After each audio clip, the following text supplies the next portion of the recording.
Let's move on. Newsweek's most recent cover story says that Donald Trump illegally conducted business in Communist Cuba in violation of American trade bans in the late 1990s.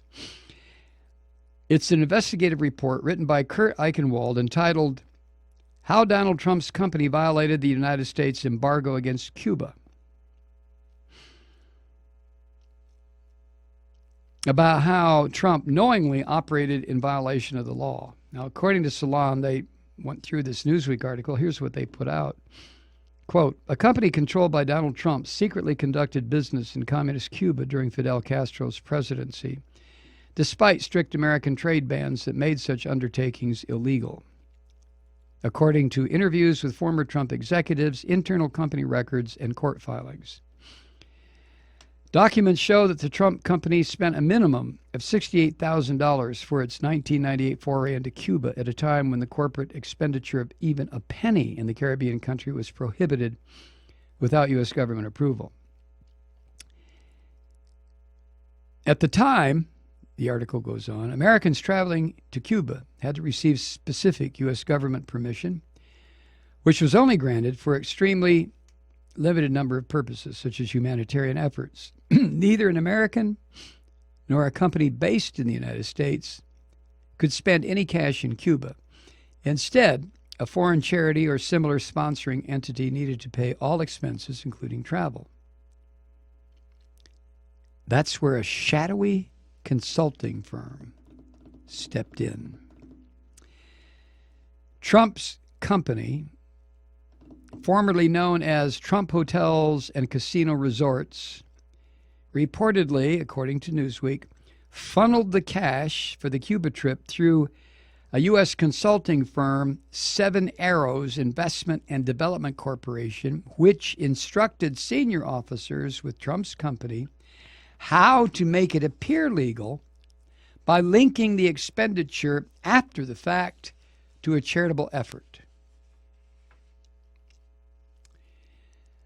On February 8, 1999, according to Newsweek, months after the consultants traveled to the island, Seven Arrows submitted a bill to Trump Hotels for the $68,551. Yeah.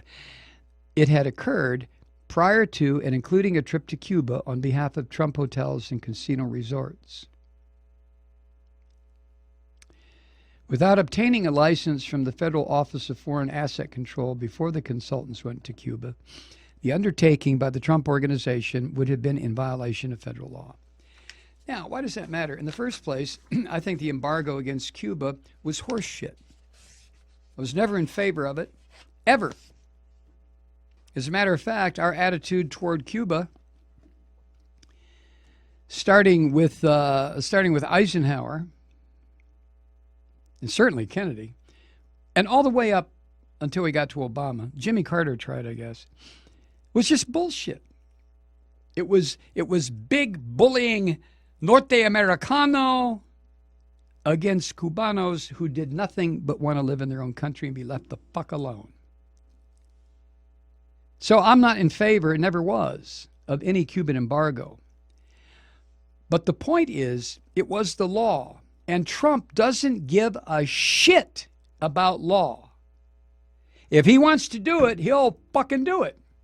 If he wants to call a contestant in a pageant fat and ugly, if he wants to say shitty things about people who are physically challenged, if he wants to piss on a family whose son died fighting to keep his ass out of trouble, he'll do it. He doesn't give a shit. He'll just do it. And this guy is going to be the president. Oh, yes, he is. And he's going to be the president because there are so many liberals and progressives who are so pissed off that they're going to vote for Jill Stein or stay home. This is madness.